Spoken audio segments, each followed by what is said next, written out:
from Los Angeles, California, we're the Mad Scientist Party Hour.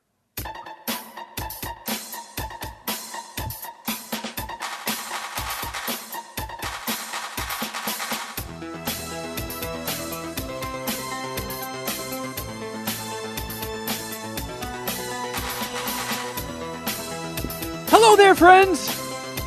Welcome back to another episode of Mad Scientist Party Hour. My name's Kevin Kraft, joined by a man who lost his pants and underwear in an NBA bet and is now beating himself over the head with his own boner. That's Jeff Clark. Hey, what's up, guys and girls? And transmitting to us from quarantine, the bearded, COVID-infected booger eater known as Shuddy Boy. Yo, when I said I was cool with us talking about it on the show, I didn't mean that I wanted that to be my intro. I'd rather be eating boogers and diddling children, I think, than being... Oh, my God. I mean, is that how you got COVID? Did you eat an infected booger? No, I went to the first... Did you diddle an infected child? Come on, guys. Go easy on me. You said it. I know I said it, but come on. All right. You got to understand that half of the stuff that's going to come out of my mouth is sickness-driven and not fully thought through. You got to understand, me and Kevin are attacking weakness, and your defense systems are down. I know. It's very shitty for me to ask you guys to do what I have never in my life done for either of you. Well, look, we're just happy you're powering through for as long as you can. I went to a small DIY hardcore show. Oi, oi, oi! Sorry, Friday night, fun. And I mean, I was the put together, like I was wearing crisp sneakers, nice jeans. Like I looked like an old guy that was at a show that I would always silently judge from my spot up in the pit. Oh, you were the narc. You were the one that all the other kids were like, all right, don't ask that guy for drugs. But I was high as a fucking kite and drinking beer. So I wasn't total. But... you had crisp sneakers and nice jeans. You could have been wearing a wire. But I didn't think that I put myself in any situations, but apparently I did. Because I woke up this morning congested, took a Mucinex to try and just start the day off on a good foot, and as the day has progressed, started to get the aches from the back of my neck all the way down through my calves. How's your grundle feel? Grundle currently is fine. I can still taste. Oh, that's good. And I can still smell. Okay, yeah. I mean, both times that I got COVID, I didn't lose that either. But second time I got COVID, like you, I'm 99% sure it was from that Municipal Waste concert that I went to. And so, I ate the cost of a ticket and didn't go see Amon Amarth play a fucking arena here in L.A. in December just because it was like a few days before my trip to Florida to see my mom and grandma, and I was like, I can't fucking risk it. Like, I know I've had COVID twice now, and like maybe my natural defenses are up, but I didn't want to play with fire. So as much as it, broke my slimy, stinky metal heart to not go, I passed. Every time I've thought I've had COVID, I have tested negative. So I left work early. Oh, you were at work today? I was in my office by myself. Like just, instead of working from home, I worked at the office today. So I left there, and I had a COVID test left from the last batch of free tests that the government sent out. Yeah. And I was like, I'm just going to take it to show that it's not COVID, and hopefully I'll bounce back in a couple of days because Sharon and I are supposed to go snowboarding. Oh. And within a minute and a half of me putting the swab in the tester, 2 lines. Ooh. Like it right away. How have to wait? Because I the one time, I think it was my second time, like I kept testing myself because I was like, I'm a little like, there's a little bit of scratch in my throat, and I got a little bit of like, and so I kept testing myself, and it kept coming up negative, and I was like, all right, this is the last day I'm going to test myself. I'm still feeling a little weird, and it got like the teeniest, tiniest little faint second line. And nope. I just sent it to you guys. It is just full on. Well, I tested myself the next day because I was just like, it was a 2-pack test, so I was like, I might as well just burn through these motherfuckers. Oh yeah, yep. There's no mistaking that. You are double lined up, homie. It is darker than the control line, so that's kind of. Yeah, holy shit. But yeah, the next day I was like, let me just see if it's still faint. And it was like leaping off of the test kit. It was so fucking dark. So, well, that sucks, homie. I'm sorry you're feeling like shit. This is the first time I've gotten it. Almost made it 3 years. Well, and the first DIY hardcore show I go to. Did you go with the kids? No, I went with Mikey and Mark. Ooh, how are they doing? I texted them. They're both fine. But I did let them know. Damn. But Guess they're not kissy friends, huh? Let's talk about why I'm really able to push through and get out here. Because some motherfuckers are going to the goddamn Super Bowl, bitches. Again, right? Fuck you, Giants fans. Fuck you, 49ers fans. Eat my dick. Get COVID for Mike Eamon. He just got healthy real quick there. There's an Instagram model that I follow named Sammy Draper, who's a huge Eagles fan. And she does this thing. I got to check her website. She actually doesn't do OnlyFans because she has her own website, which is her own OnlyFans. Pretty sick. I'm down to give her money. So you can get in there, right? Yeah, I'm not banned from that one. She does this thing called Victory Monday, where every time after the Eagles win, she'll make herself come on camera. So I might check that out. Hopefully that hit her feed. Wow, that's very gracious of her. Yeah. Well, I guess I probably owe Jalen Hurts a thank you for that. All the Sammy Draper subscribers. But yeah, dude, impressive performance. You got to be excited. You went how many years without winning a Super Bowl? Now you can get 2-4 or 2-5. Not to jinx anything, and I hope I didn't. I mean, if I did, the damage is already done. But I booked a hotel just off of the parade route from 2017. Because I'm not doing that bullshit again of taking a train at 3 a.m. into Philly and not getting home till 5 o'clock at night. So do you know if like it has a balcony, or are you just gonna be able to chill and watch it from your hotel? No, so the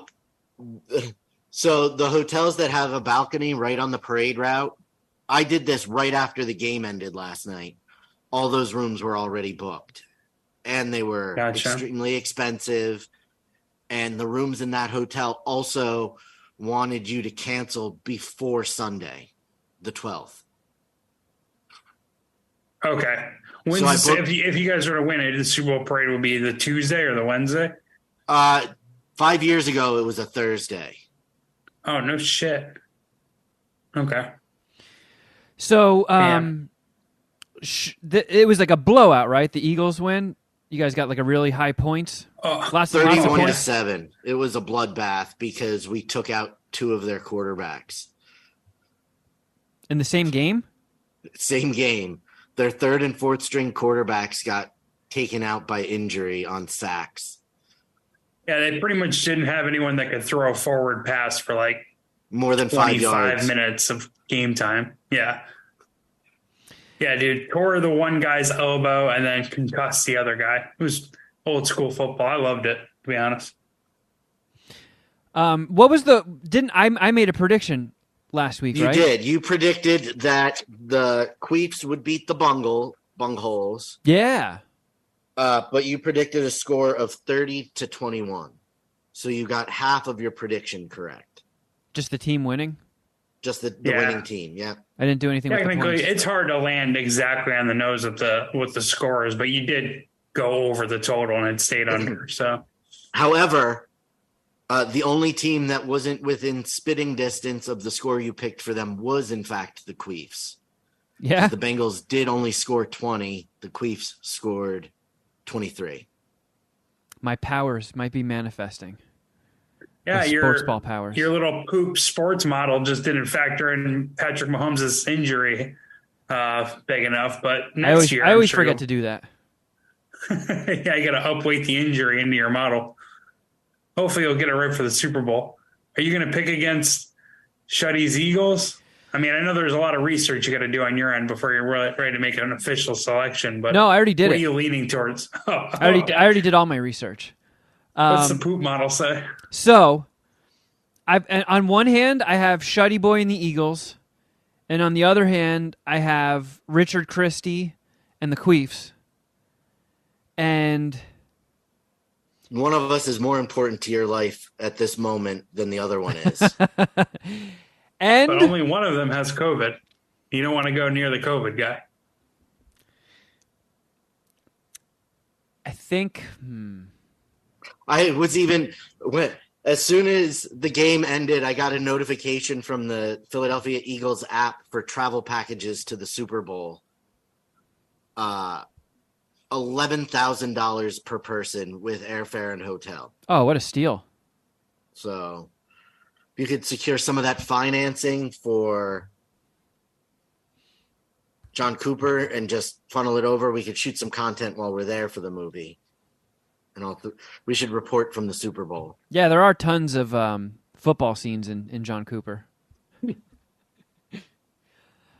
Man, I think I am going to have to go with the Eagles. For some reason, my sports powers are picking up an Eagles win. I like that. Do they beat the spread? What's the spread again? Currently, hold on. When I looked at after the Chiefs game ended last night, it was 1.5 points. Right now, according to DraftKings, it is 2 points. So they win by 2 or more than 2. Okay. It's so weird that they were like 1.5, and now they're like, oh yeah, maybe 2. Like, fucking stop that. Don't do halves. Well, the line changes 0.5 point based on the money, sort of, right, Jeff? I mean, I don't like. There's a little bit of this is where the line is when it starts, and then depending on how the money goes. So wait, are the Eagles they're the favorite to win, right? Correct. Ha! 2 points. See, and I picked that without even knowing. Sports ball genius.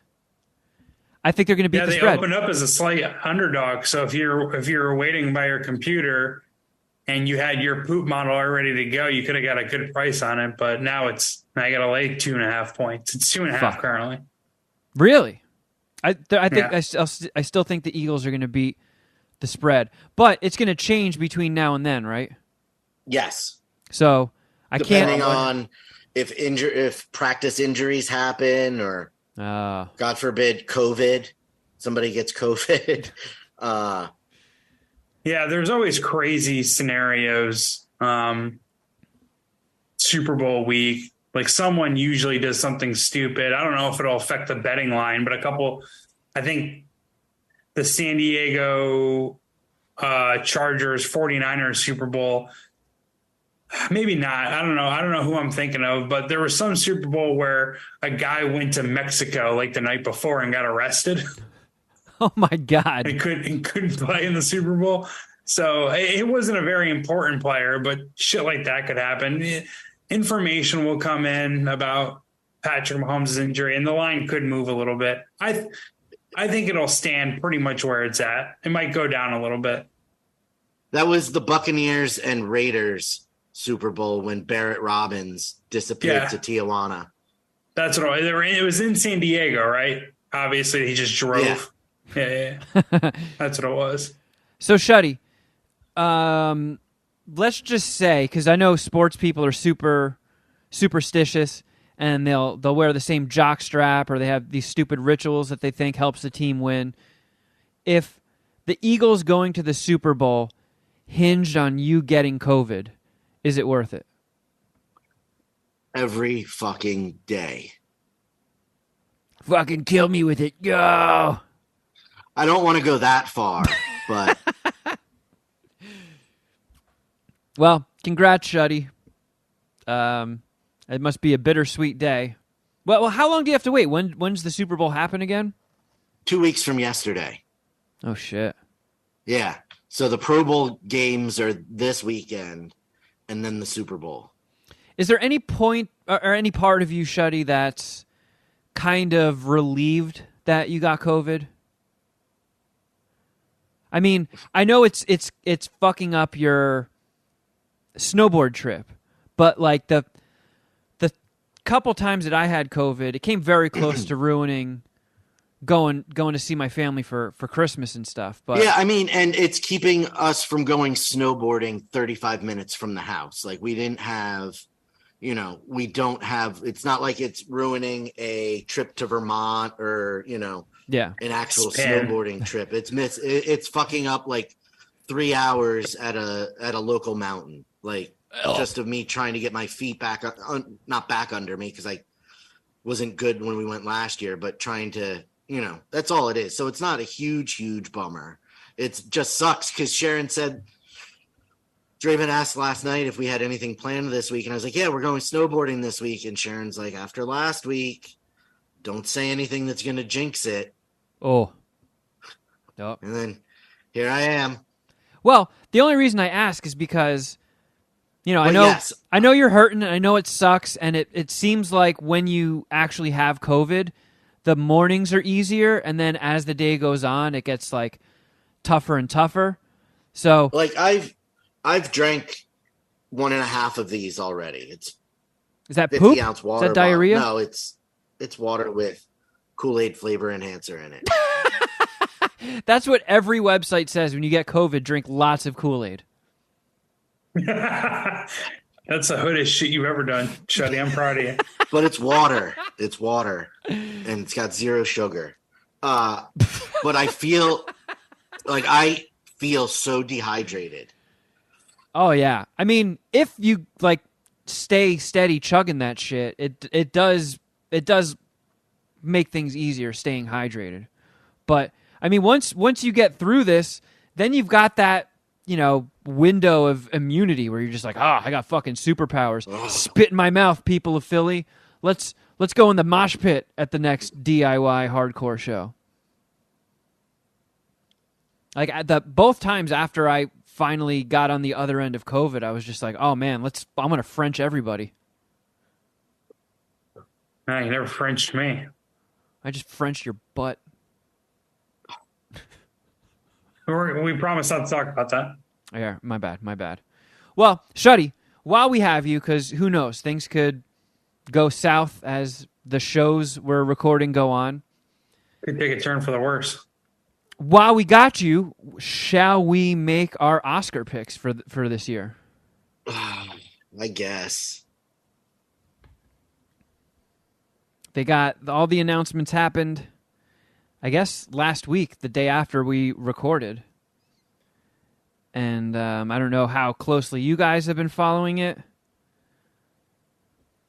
But was there anything, your initial thoughts, were you angered by any snubs? I don't even I don't even know who was nominated. I saw Top Gun was on there. That got me a little hard. Yeah. I immediately thought of you because I know that was a 5-dicker for both of you guys, and it's not, especially in modern times, you don't get a 5-dicker every year. And you guys got one with Top Gun, and it got nominated for a fuckload of things, including Best Picture. So that's got to give you at least some hope that the Academy still has an eye for fun. Yeah, but it could be one of those things where it's just one of the 10 best movies. Like if it's like in the old days, not even the old days, whenever they had 5 movies nominations, I wonder if Top Gun would have made it. I hope so. Another 5-dicker on that list. All Quiet on the Western Front, I fucking loved. Have you seen that yet, Kevin? Yeah. What did you think of, what was the score you gave? I gave it 4 dicks because Right. it did take a little bit to get going, and it was fucking depressing. It's a tough movie. It kicks your ass, but it was really impressive, and I don't think a lot of times you see a foreign film make it in the Best Picture category, so that was cool. When is the Academy Awards? Oh, this is a long way away. Yeah, March 12th. Yep. And we're already doing the picks, huh? Well, the picks came out. Figured, fuck it. Fair enough. Might as well get it out of the way.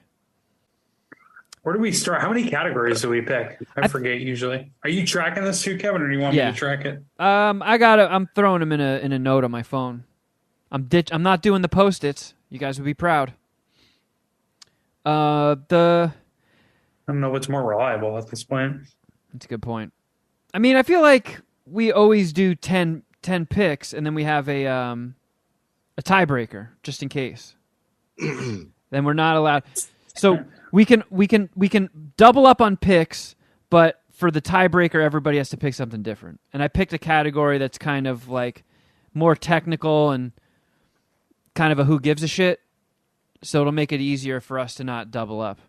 But I don't know. Why don't we just start with Best Actor? Which I only saw 2 of these movies, but Airheads alum Brendan Fraser for The Whale, which I didn't see, but I heard was wholly depressing, which is kind of keeping me from watching it because I don't need a movie to do that. Pretty much life does that for me anyway. Austin Butler for Elvis, who I think he killed it there. Jeff's favorite movie of the year, The Banshees of Inisherin, Colin Farrell. I don't get how this movie got so many fucking nominations. It sucked so much dick. God, the Academy sucks. I'm not even watching this bullshit. Not since what they did to Will Smith. I just can't.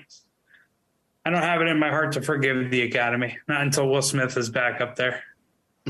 They gave him an Oscar on the night. Yeah. Before they banned him, though. Well, you can't rescind the Oscar like that quickly. You know they would have had they had more time to think about it. Yeah, maybe. Well, and then Bill Nighy for a movie called Living, which I don't think I even knew that existed. And then Paul Mescal for Aftersun. I don't know the last 3 people you said. You know Colin Farrell. Austin Butler. Dude, all I know about Elvis is just how fucking terrible that trailer was and how this guy I didn't think looked like Elvis. And I thought he looked like no. I thought he was like, I don't know if too good looking is the right way to put it. He just didn't look like Elvis. Didn't really sound like Elvis, but it was only the trailer that I saw, granted. Man, I thought in the movie he killed it. He sung all those Elvis songs. I thought he sounded just like him. I thought he looked a lot like him. Fair enough. I could be wrong. I don't know. So what do you guys pick? I'm taking Brendan Fraser. Yeah, I mean it's gotta be Brendan. I know he's won like a lot of like what did he win, like the Venice Film Festival Best Actor or like didn't he win the Golden Globe? Oh, did he? I didn't even know that those came on already. I don't know. I'm going with Brendan Fraser because out of all these guys, he's like the only one that I've heard like a strong a consensus approval on. I guess I'm the only one shitting on Banshees of Inisherin. Inisherin, excuse me. So I guess most people think that's cool, but I'm going to go Brendan Fraser. He is riding like a big wave right now. He's got his renaissance going, and people are really rooting for him. He's been having all these public displays of humbleness and winning over a lot of hearts. I got it. Like the second coming of Brendan Fraser. Yeah. In your hood, do you see any like Brendan Fraser whale billboards saying like for your consideration, stuff like that? Oh, dude, yeah, they're everywhere. For like the past few months, it's almost every billboard in LA is for your consideration. Shit. But Not just a whale. You're just saying generally. Yeah, right? all of them, everything. There's one right by me for Adam Sandler. For Hustle, which For Murder Mysteries 2. I thought Hustle was sick, and it's weird that you, Jeff, who loves basketball, and Adam Sandler were like, ah. I thought that was a really good movie. I wasn't overly critical of it, right? I was just like you said, meh. Yeah, that's fair. I'll stand by that. I think I fair gave enough. it a 3.5, maybe. That's all I would do. Well, since the Sandman couldn't get nominated, I'm gonna have to put my bet along with you guys behind the front man of the Lone Rangers, Brendan Fraser. Yeah. So, although I would be bummed out if Austin. Go ahead. I would say they paid for the Adam Sandler billboard, and he wasn't even nominated. Well, that's the whole push. They're trying to get people nominated, but it didn't work for Sandler. I thought they were trying to win votes. Well, now they are. Yeah. Well, now it's up to the Academy members to just vote for it. But all right, so that category is a wash. We're all picking the same guy. So let's do Best Actress, which is gonna. I feel like Jeff is gonna be lost at sea here. So this is part of the argument for having more hype around this is maybe we change it around, because what happens if we're all on multiple categories? We got to figure out a way to draft. Here comes the categories. draft again. He's back to that. Drafting the category. Yeah, drafting the categories. Boo. There's got to be a way to think of it. Just because we all were the same on one category doesn't mean we're going to do it every time. That's fair. Fair enough. Okay. Well, we're on actress. Yeah. And when you compare your record in your betting gambling picks with another analyst, are you picking different teams every time? No. But there, in theory, you could all pick the same team with the same spread. Shuddy just gave you COVID, Jeff. But I'm not. I don't have a bet against them. We're betting against the house. I'm betting against you guys here. Well, whatever. Let's get this over with. Yeah. Andrea Riseborough for To Leslie. No idea what that is. Does she have an OnlyFans? I'm going to look her up. I would guess all of these actresses do not have OnlyFans, Jeff. But you're banned from OnlyFans, so it doesn't matter anyway. Michelle, can we talk about that later? Yes. I'm fucking pissed about it. Michelle Williams for The Fabelmans. Kate Blanchett for Tar. Haven't seen that one either, but I noticed that it just hit the Cock. It's streaming on the Cock, so Carl and I are going to be watching that next weekend. Ana de Armas for Blonde, and Michelle Yeoh, Everything Everywhere All at Once. I'm going Michelle Yeoh. Everything Everywhere All at Once was my favorite movie of the year. She was awesome in it. I think it's going her way. I'm going to take Kate Blanchett. Yeah, I think I'm going to go Kate Blanchett too. My brother loves that movie Tar. Said it fucking kicked ass. I think that's one of his favorite movies of the year. And really? Yeah. Bill Clark is one of the OGs in the Kate Blanchett fan club. He's been a Kate Blanchett fan since before we even moved to California. I guess I have been too, a little bit, because she was in The Aviator. And I love that the only movie. one that hates her. No, I remember I warmed up on her after Thor Ragnarok. Yeah, you've came around for a few years now. You haven't been anti Kate Blanchett, but that's where I'm going. And then it made repeated viewings of Life Aquatic with Steve Zissou that much better now that I'm on Team Blanchett. Okay, so I want to see Ana de Armas's nugs though in Blonde. I mean, it's on It's on what's it called? Netflix. You can. I don't want to scrub Netflix for that. Maybe I'll just do it on my phone real quick. Just a little pick me up. It's so depressing. Holy shit, that movie is. It's like going through the aggro crag on Global Guts. It's exhausting. Okay, Best Supporting Actress: Angela Bassett, Wakanda Forever; Kerry Condon, Banshees of Inisherin; Jamie Lee Curtis, Everything Everywhere; Stephanie Hsu, Everything Everywhere; and Hong Chow, The Whale. Jeff, you have to go first this time. Me? Yeah, because Shuddy went first. I went first. Now you got to go first. So my brothers feed me all this intel, and they're saying Angela Bassett's cleaning up, and she's pretty much a lock for the Black Panther movie #2, which I thought was fucking crazy. Because when's the last time a comic book movie won an Academy Award? That wasn't like a technical award or a visual award. Yeah, it'd have to be Dark Knight. No shit, yeah. But I don't know. My brothers say that she's got the best chance. She keeps winning, so I'll go Angela Bassett. What about you, Shuddy? I'm gonna go Jamie Lee. All right. Sick Nugatos in that one. Damn it. You know what? I'm with you, Shuddy. Jamie Lee Curtis. I'll say this. The girl from Banshees was probably the best part of that movie. She was good. I liked her character. She had a lot of funny lines. I wonder if seeing it in the theater, I watched it on HBO Max, and from the second I hit play, I went over and put on subtitles because I knew those really thick Irish accents were going to fuck me up. And while it wasn't the greatest movie I ever saw, after hearing your thoughts on it, and I know Bill didn't really like it either, right? Bill wants to see it again because it's getting all this love in the awards, and he feels like he missed it. He's one of those guys.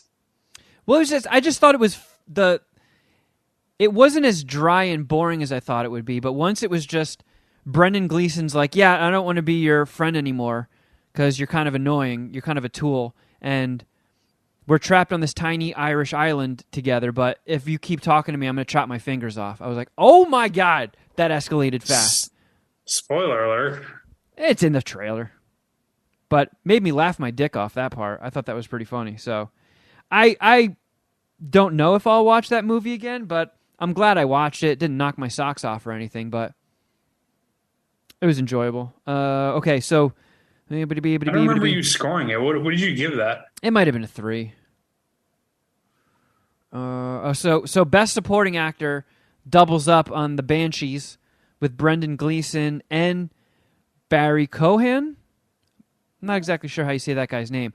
I didn't know that dude was an orphan, and he went through like, I forget what the exact number was, but a shockingly high amount of orphanages, just getting transferred back and forth, and just had, nothing in his life.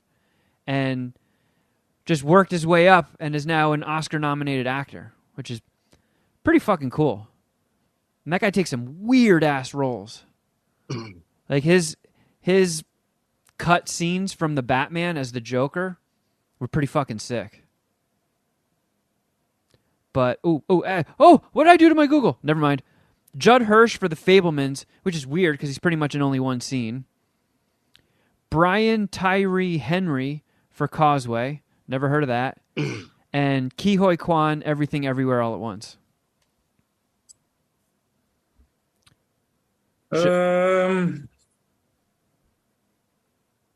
Wait, am I going or are you going?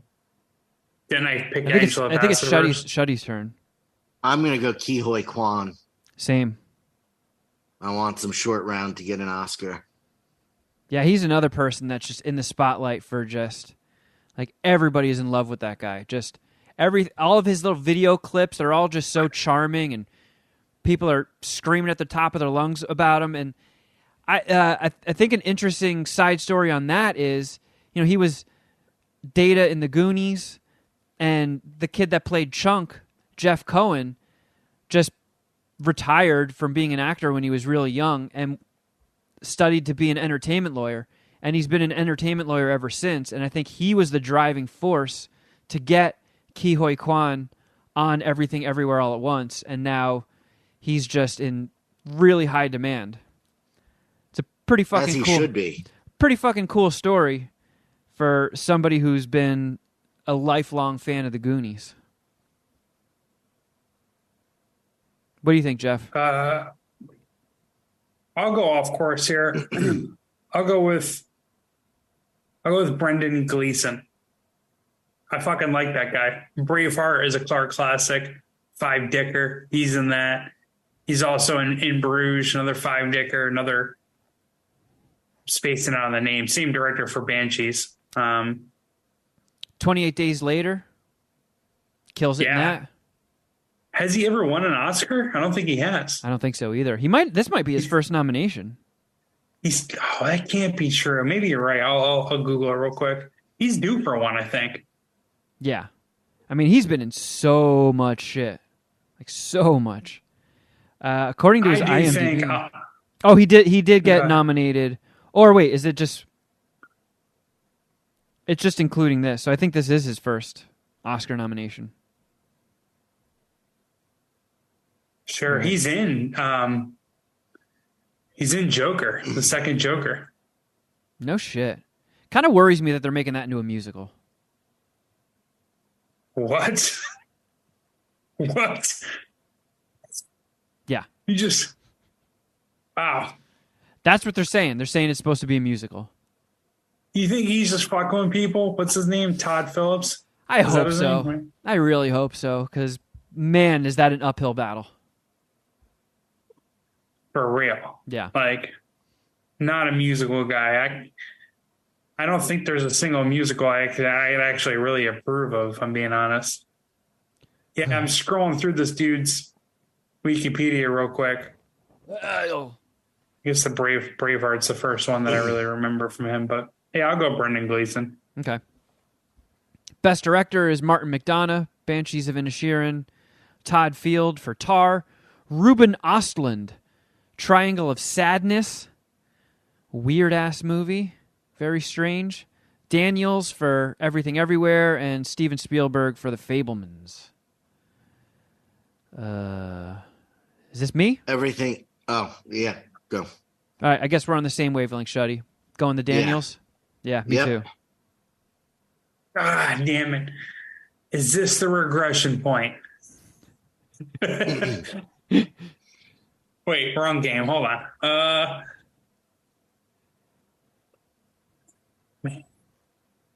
I just can't. I don't want to pick the same as you guys.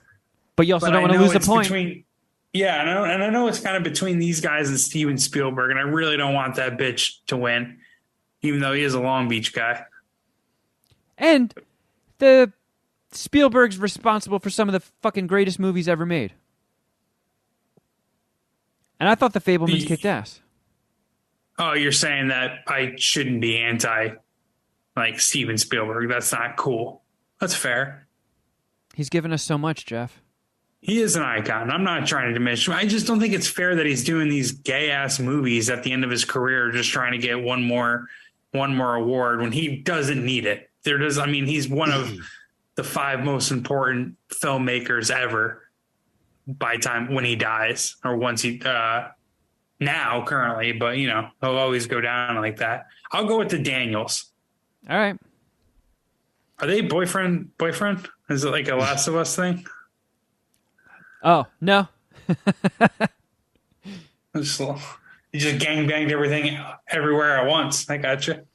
Yeah, they started, I don't even know how they got, because I think it's tough to have 2 directors on a project, which is why you don't see it all that often. It's almost like a company having 2 CEOs. It sort of muddies things. But they started with music videos. The Turn Down for What? And then the movie with Daniel Radcliffe where he's a farting corpse with a boner, which made my heart just burst with happiness. And then Everything Everywhere, Five Dicker. Pretty cool career trajectory. All right, so 4 more left. before we get to Best Picture. What's up, Jeff? Everything, Everywhere, All at Once is what it's called, right? Yeah.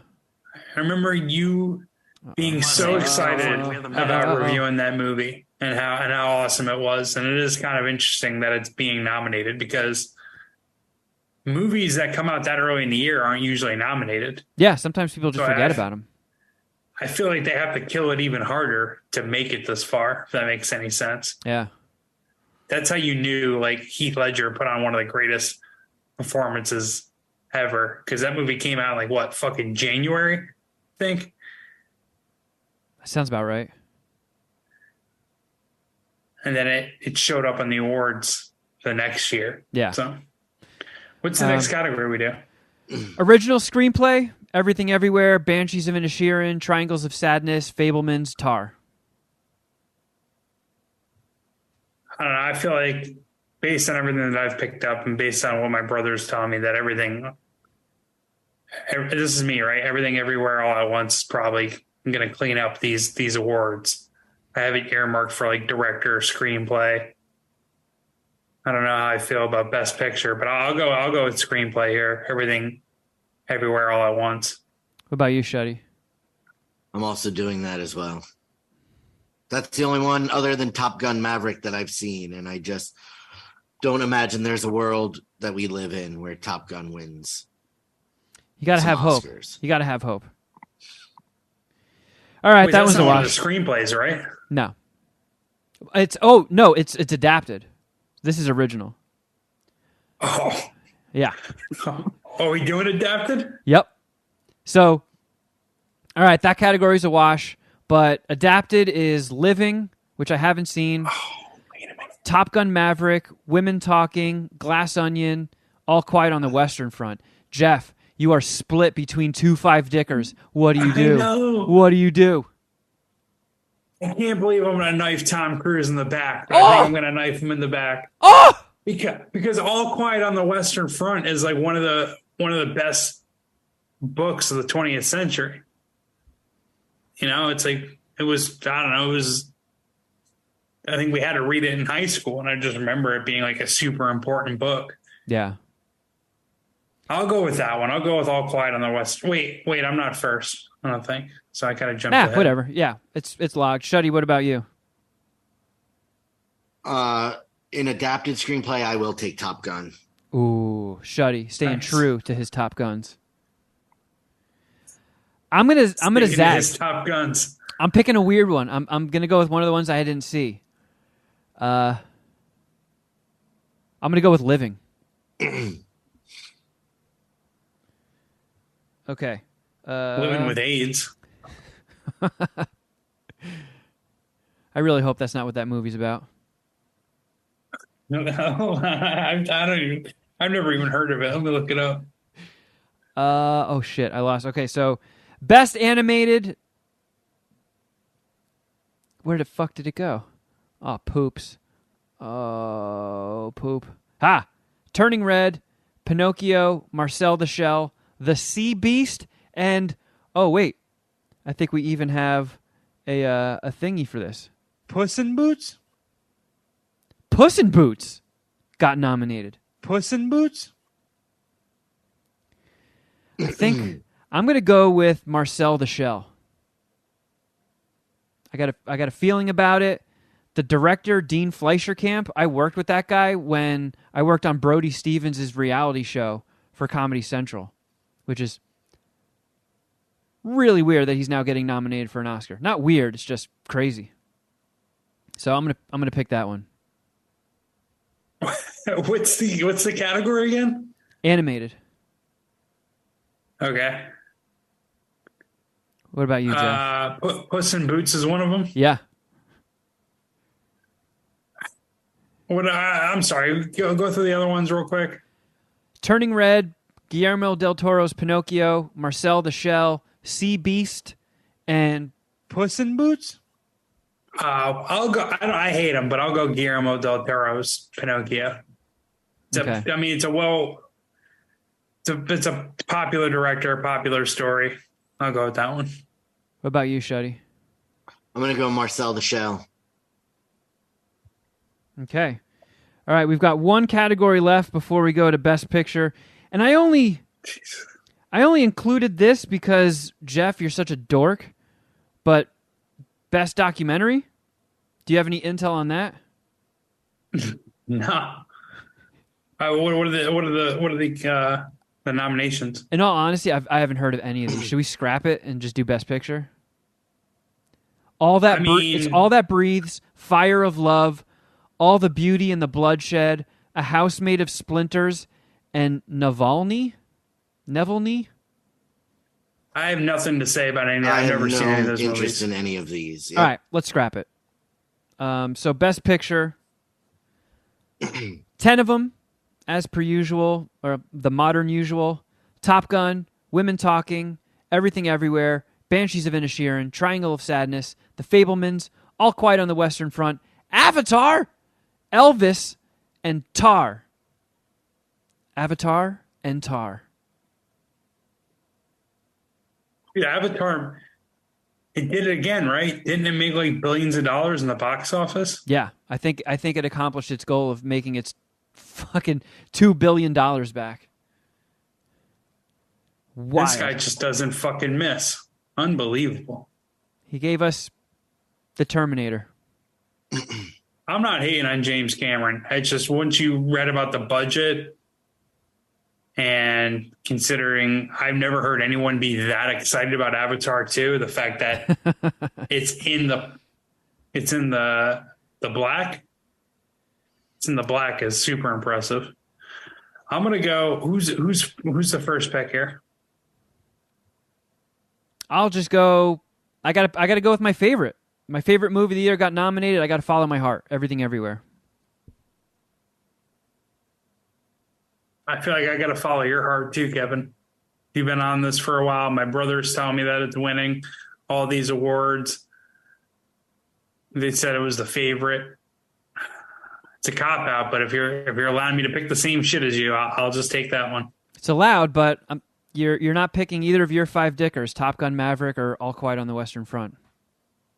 If I were to zag, I would probably go with Banshees of Inisherin because I think so little the Academy and those fucking cunts might actually give it to probably the worst movie on the list.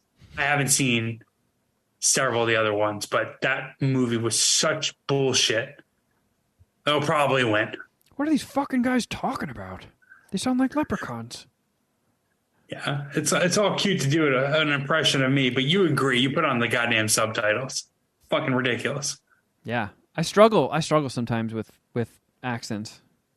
So it was necessary. Shuddy? Necessary? I'm going Everything Everywhere. Really? Not doing Top Gun. All right. No, they're both five dickers of the year for me. Like, I had as much fun watching both of them in the theater. I mean, I did cry during Top Gun. I didn't cry during Everything Everywhere all at once, but... Did you cry during the football tickle fight on the beach?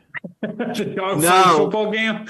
When the... Go Birds! When the movie starts and they do the bum, bum, bum, bum, bum, bum, bum, bum.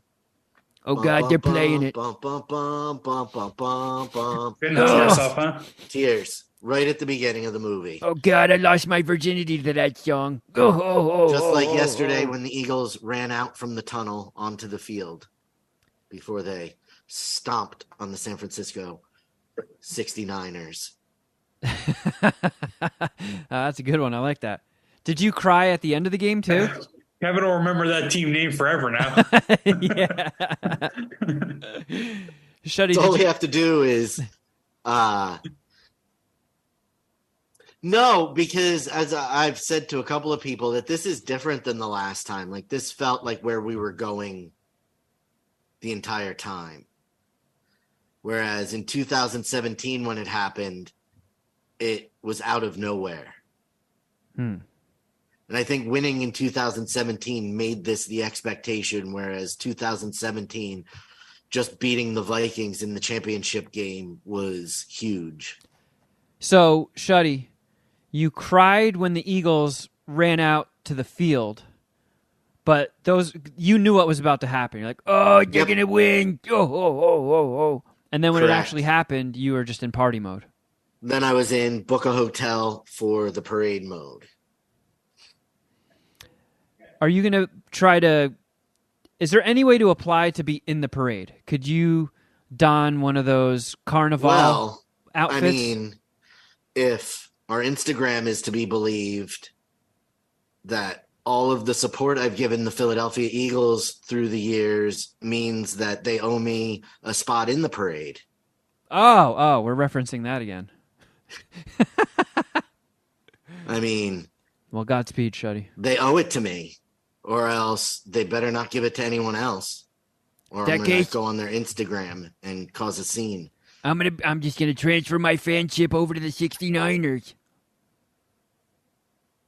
Oh man, what if they made it in and it was the 69ers versus the spread Eagles? Huh? And now we got the spread Eagles versus the Queefs. Oh man, sometimes things just work out how they're supposed to. Yeah, we have to talk about sports in terms that get Kevin's interest. Yeah. And you guys are doing... might come over to my place for the Super Bowl now. Yeah, you guys are doing a fantastic job of keeping me engaged. Yeah, too bad the halftime show isn't someone you'd be super excited to see. Otherwise, we might be able to get you in for a football game. Rihanna. Oh, okay. I don't hate Rihanna, but it's not like Dr. Dre, Snoop, Eminem, and 50 Cent. Yeah, we're not going to see no 50 Cent hanging upside down from the ceiling of a fake club out on the field. Yeah, that was cool. The chubbiness. No, that was probably the best halftime performance ever. Prince is iconic as well. Oh, that's true, yeah. He did Purple Rain while it was raining. And the Super Bowl itself sucks, so like Prince's performance is actually the most famous part of it. All right, well, we are going to do something we haven't done in an extremely long time. We actually talked to a guest. We did a little pre-record with Jenny Frankfurst from the Finish Line script competition, who I used their services years ago to get notes on Iron Lung.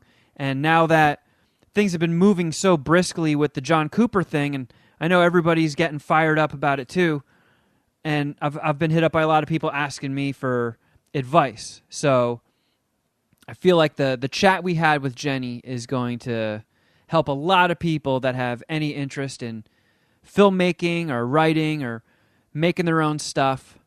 There's a lot of good info here that should help you out. So check it out.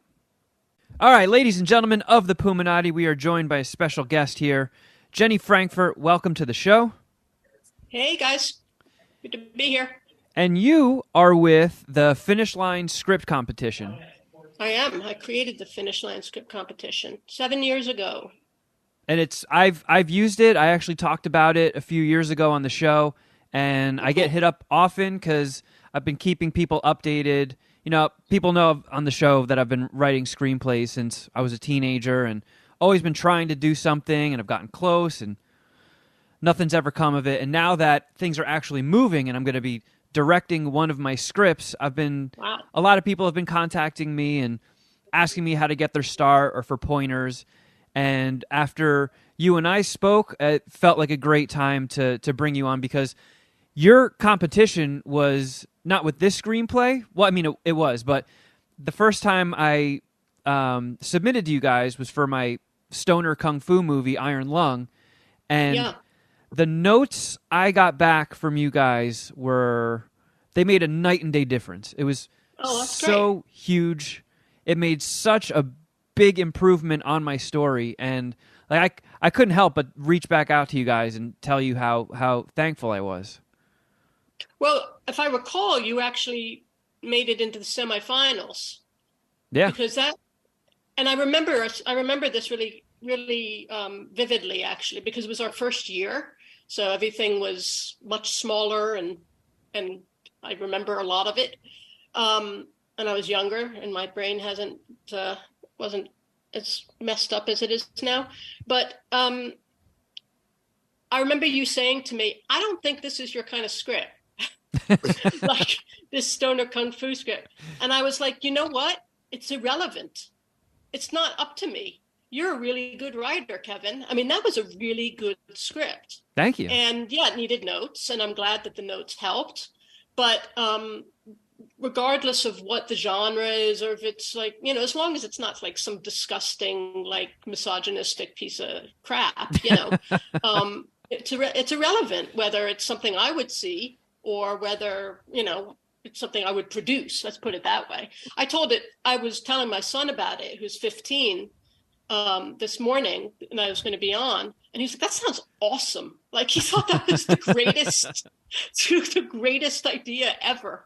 I mean, that's kind of my demo. Like when I wanted to be a filmmaker, it hit me pretty early on in life. And then after watching Clerks when I was really young, when it first came out, just seeing how, you know, another guy named Kevin from New Jersey just pulled himself up by his bootstraps and was just like, fuck it, I'm going for it.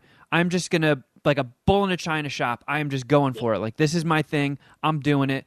And it lit a fire under me. And then it was, you know, a lot of, you know, the Oscar nominations just got announced, and Oscar movies are something I will never be making. I'll never write the King's Speech. I'll never write The Artist. But I feel like the movies that kind of stand the test of time are these cult movies. Like, I've always wanted to make stories and make films for like the groups that I used to watch movies with. When you have your friends over and you roll a joint and you get weird and you just put a movie on that you want to laugh to it, and it's a movie you've seen, everybody in the room has seen 15 times, yet you can still all watch it together and laugh. And that's kind of the stuff that I've always wanted to make.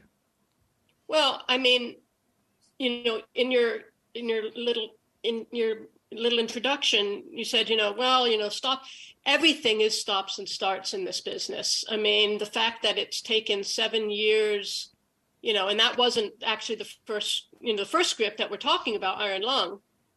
And then this one was maybe a year later or something that you submitted it. And that's, I mean, it seems like a long time, but actually the fact that it's really happening isn't that long a period of time, considering you're just a guy named Kevin from New Jersey, you know? Yeah. I mean, like, it takes a long time to get all your ducks in a row and to get people behind you and get, you know, the stars aligned and everything. It's not a business that is predictable in any way. And it's really just about finding people who believe in your material. Like I said, you know, whether or not it's for me isn't my job. That's not, you know, I'm not a producer. So what I did with Iron Lung was to just help you make it as good as possible. And then that leads into your being a better writer to write the next thing and learning, you know, taking those, bits of info that I help you with. And here you are. So I feel like happy that I was a very, very small part of you know, your journey. But it's a journey. Of course. Yeah. And I mean, people sometimes ask me how I even got into it, because I didn't go to film school.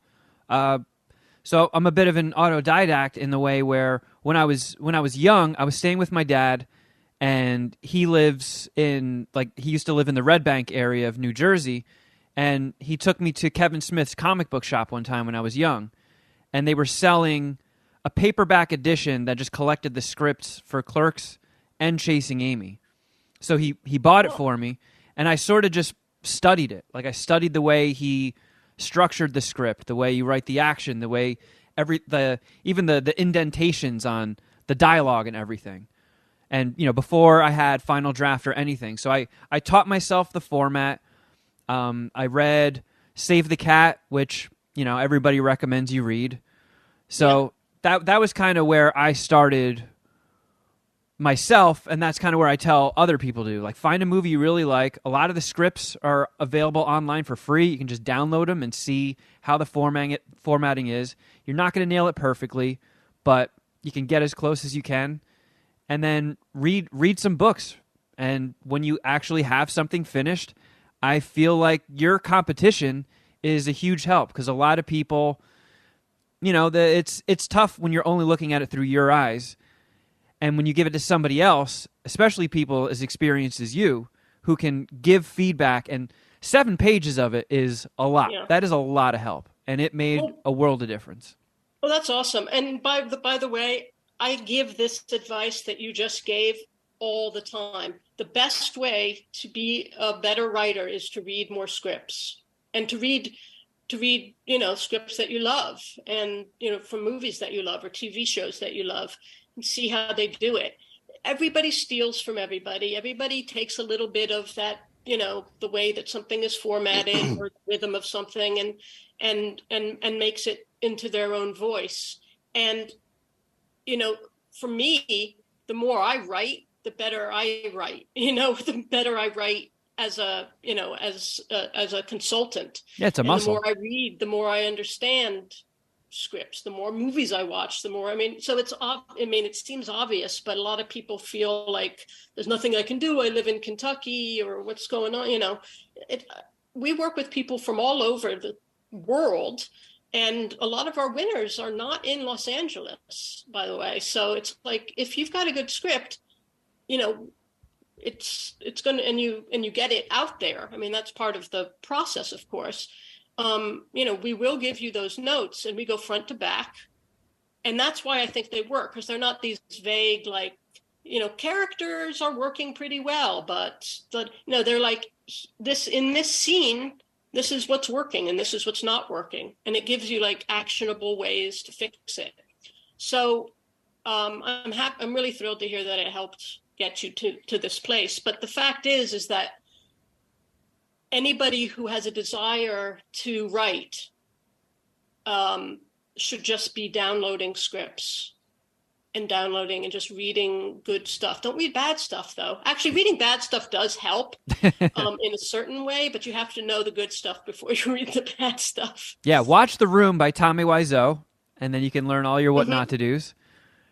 Right. Exactly. But like, and you know what?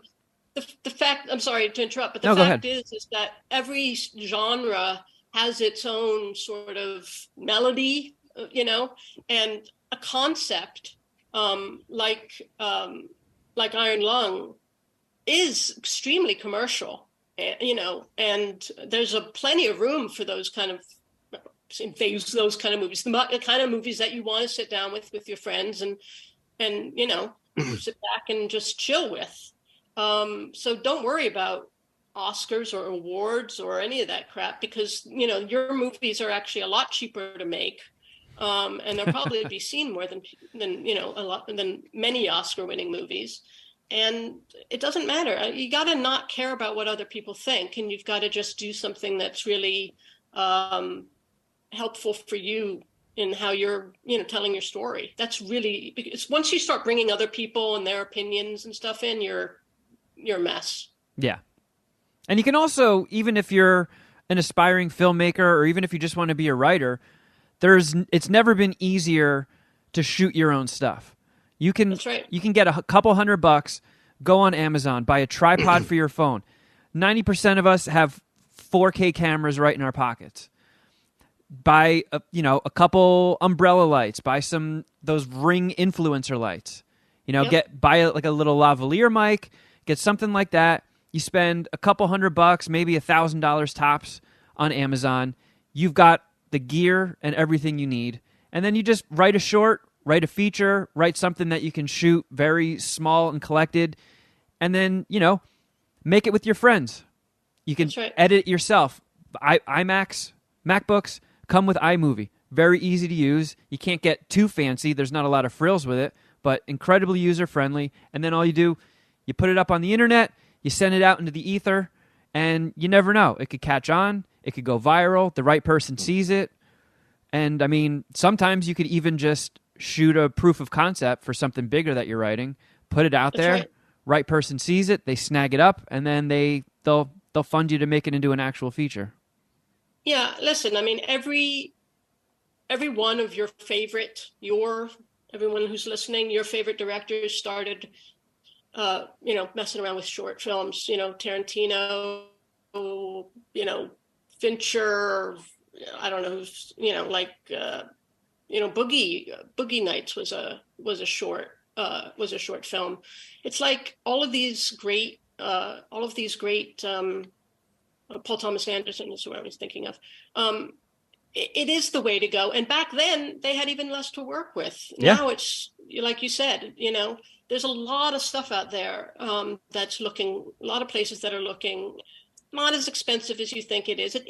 You do have to invest in yourself. I mean, I will say that, people think, well, you're saying I got to go buy this and I got to, but it's not for free. I mean, you got to invest in yourself, like Kevin has over the years, like everybody has. You have to spend some money to get out there, but and you got to take the time to make it so that people are seeing your stuff. Like, you got to take chances, you got to take risks. It's the only way things are going to happen. And you got to, get a little bit of a thick hide so that, when you don't hear the things you want to hear, you're ready to take it all as constructive and make changes and move ahead. I mean, listen, if I'm just saying, like, Kevin's a good writer. I'm not denying that at all. But I mean, he's been talking about doing, getting his script up and running and directing it for a while. And like, here it is. Yeah. And frankly, we all come at it from a different place. I think it's a great, great example of just perseverance and, rolling with the punches and keep on working, and you will get there. Yeah. You will. If you truly want to shoot, if you truly want to shoot your shot, the only thing in your way is yourself. That's right. Like, write something super low budget. A lot of times, directors' first student films or short films are just really conversational and don't have some catchy hook or, special effects. It's just conversational, and the way you frame your shots can say a lot. And like you said before, having thick skin and being able to take criticism. I remember when I sent you guys that thank you note, the response was like, wow, sometimes people write us really nasty emails. And it's like, how can you ask for feedback and then bitch about it when you get it? Like, you have to take these things. You have to take these criticisms. And you don't have to take all of them, because after I did a rewrite on Iron Lung, I submitted it through Film Freeway to, slews of other festivals and stuff. And there are other festivals that offer notes like you guys do. But this one festival. So for people that might not know, Iron Lung it's kind of like Jackie Chan's Drunken Master. Like in that, Jackie Chan, the more he drinks, the more fucked up he gets, the better he is, the faster his reflexes are in his kung fu, and it's incredibly entertaining. So I just thought, what if you subbed out the alcohol for weed? It's a stoner from playing video games all day and smoking weed. His reflexes are really high, but only when he's stoned. And this competition, the notes they gave me back were like, well, why does he have to, like, smoke weed? I mean, not my competition. No. This another competition was like, hey, why does he got to smoke weed? Doesn't that, like, not make you good at kung fu and stuff? And I was just like, oh my God, how do you not even just fucking get it? How do you not get the joke? Yeah, that's right. The whole core of the script is about the fact that that's the point. Yeah, Rand, I mean, there's good places and there's bad places. You got to do your homework about which are good competitions to enter, for sure. I mean, I really appreciate you guys having me on today and saying you had a good experience with us. But yeah, there are places that don't get it and they don't know what they're talking about. But I was a literary manager before I started this competition, so I worked with writers for a long time. I've read and seen every frickin' movie possible. So I've done a lot of work, and I've, sold scripts, and I've, this was my job. So I just sort of burned out on that and decided I wanted to work from home because I'd had a kid, and I started this company, and it's not, like I said, it's now in its 7th year, but you got to have an open mind. it's not, it's about the writing, and it's about helping people. For me, that's one of the greatest experiences of any script, whether they're great or not so great, is giving, feedback that's going to help get it to whatever that next level is. So I find it really satisfying. And these are very tricky waters to navigate. It can be really overwhelming. There's not a ton of guidance out there. There's a lot of tripwires that are all catch-22s. And as a kid growing up, when my family asked me, what do you want to be when you grow up? And I said, I want to make movies. They were just like, my grandpa was a lawyer. My dad did construction. My mom works an office job. None of them are creatives. So when I said that, they were just like, oh, shit. All right, well, best of luck with that. They had no idea in their head of how to guide me and which direction to point me. And I tried figuring it out all myself. But nowadays there are tools like Finish Line. There are services out there that can help you. I just was working a little bit with this company called True Variety. It's TRU Variety. Brand new company that started up, and they take people who are looking to get one of their projects made, and they offer a fee to go over your script. They'll give you a budget. They'll do your schedule for you, and all they want is an upfront fee. They don't ask for points on the project. They don't want credits. There's tools like that. There's a lot of resources out there to help navigate this murky situation. It is. And I will just say, I don't know that company, but I'm just going to say, you just have to do your homework. Like, people, get recommendations, like Kevin's giving, and for people that are trustworthy and stuff like that. Because there are a lot of people who will try and give you nothing for your money, and, you'll feel lost, and like that was a waste of your hard-earned cash. And then there are places, ourselves included, who will really help, but it is a murky world. It is a murky biz. So just tread lightly. That's all I'd say about that.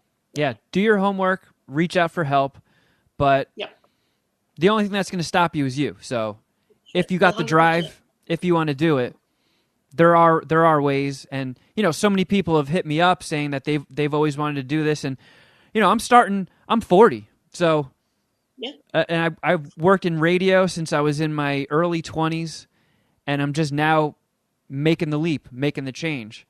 So if you're thinking it's too late, it isn't. I actually just spoke with a producer who's 72 years old.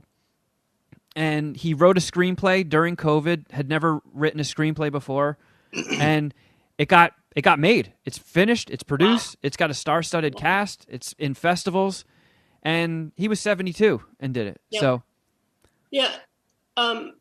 just to add to that, we have had a lot of success stories with people from, I don't care how old your age is irrelevant. I don't usually know how old the person is when I'm reading their script. I mean, I can tell maybe that stoner movie might be from somebody younger, but we've got people who are completely on the path to getting their stuff made and are in production or in deep development with, awesome Academy Award winning people, major development companies, production companies and stuff like that. And they're in their 50s, they're in their 30s, they're in their 20s or 40s. It really doesn't matter. It's about the material and getting it to the right place. And that's part of what we do. It's not only that we help you get in the right shape, but once it's in that shape, we help you get it to the right place. If it's really in that good of shape. Yeah. So we kind of do things on a, let's wait and see basis. If your stuff is good and we can help you get it to better than good, then we will help you get it made, and we'll do everything we can. No promises, but we'll we don't just leave you in the wind. Yeah. So for anybody interested, how could people submit to the Finish Line script competition? Well, our website is www.finishlinescriptcomp.com. We are on Twitter, we are on Instagram, we are on Facebook, and you can find us there under that same, just typing in Finish Line. If you're already sort of in the world of submitting scripts, we accept scripts through Film Freeway. We accept scripts through Coverfly. And those are probably the best ways to find us. But we're out there, and we're making things happen. So, if you have any questions, I'm also happy to answer any of them. And if you go to the website, you can just pop us an email. I'm happy to give you some guidance. Yeah, because you guys were very easy to talk to. You responded really quickly, super helpful, and it's something that, like, professional notes like this aren't easy to come by. So I highly, highly recommend it. It literally made such a huge difference in the Iron Lung script. All these things I never considered, and once I implemented those changes and reread the script, it blew my mind. I was like, wow, this must have been really bad before, because I feel like it's so good now. It was such an improvement. It did improve mucho, and I'm sure that that has taken you to where you are today. Many congratulations on your journey. Thank you. And what lies ahead. Thank you. Really appreciate it, Jenny. And I really appreciate your time. I hope we were able to maybe inspire some people, or people that are already looking to do this, point them in the right direction and give them a starting point. Yeah, it's a pleasure. Thanks, guys. And there you have it, aspiring filmmakers. Perhaps that lit a fire under your ass and can motivate you to get out there and fucking create something, because god damn it does it feel good. I've been working day and night getting shit going for the John Cooper movie, and every time I make the littlest bit of progress, it's like I took a big hit of crack and boofed some Molly. It's like I'm having a hard time sleeping at night. I'm just so excited about it. Like, I've got a super, super fucking talented DP who just joined the project, and we talk. Yeah, it's you out got there. A super talented DP, huh? I got DP'd. I finally got DP'd, and it was magical. Like, he's got this whole crew of people that he's going to bring on board. He's got all these connections, and it was just kind of moving at a snail's pace. I got connected with this guy. We hit it off, and it's now full speed ahead. And I'm so fucking pumped, man. After all these years, it feels so fucking good to finally be doing it and finally to be going for it. And every now and then I get a little negative on myself, and it's like, man, you're fucking 40. Why did you wait so long? Like, this could have happened so much sooner. But instead, it's just like, I'm finally doing it. You know, there's so much self-doubt that comes with this stuff, and it's intimidating, and it's hard, and you don't know how to pursue it. But that's where people like Jenny come in. You know, those festivals are really, really helpful. So I know a lot of people have hit me up and wanted some tips, and there you go. There's a nice little segment. I know we've been very movie heavy today, but hopefully that points people in the right direction. Shuddy, I feel so fucking bad, man. I know you're thrashed. Don't feel bad. I had to go out and get fucking infected.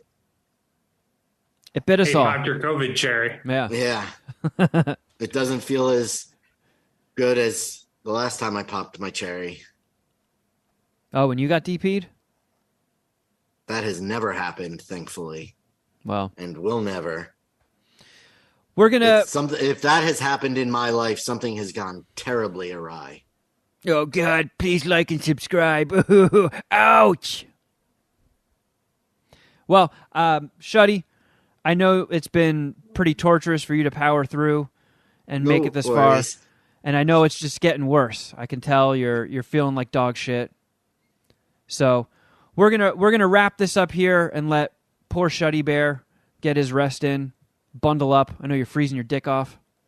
Yeah, sorry, everybody in Patreon land. I did forward my articles to Jeff, so don't let him claim them as he did the work. Oh shit. Shuddy Hold Boy him accountable. Shuddy Boy might be within the throes of COVID, but he still has the energy to be petty.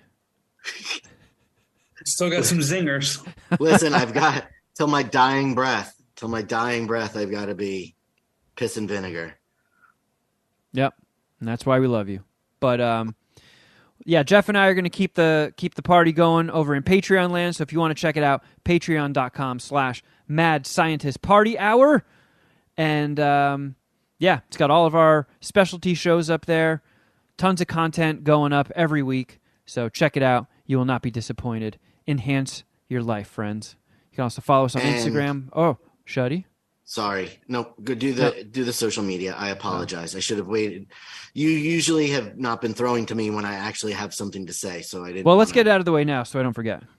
Go over to iamallgone.com/collection/MSPH.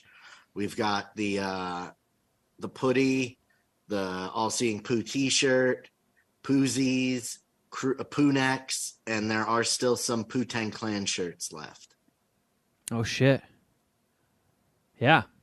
You heard the man. Bundle up. Only a couple, so if you want one, it's time to shit or get off the pot. Yep. Get your beautiful, good-looking significant other something for Valentine's Day from our merch store. I'm sure they will be thrilled. Yeah, especially if they don't listen. People love especially if they don't listen. Introduce them. That's the present, introducing them to us for Valentine's Day. Yeah. And clothing with poop on it. Literally the best Valentine's gift you can get your significant other would be Illuminati merchandise. Hey, and while you're at it, you can follow us on Instagram. I'm at Kevin Kraft. At Shuddy Boy. At Jeff Fro Records. And at MSPH Podcast on both. If you want to watch this all on YouTube, youtube.com/Mad Scientist Party Hour. That's it, right? Did we do it? Yes, sir. We did it, friends. All right, everybody. Thank you for listening, but until next time, something.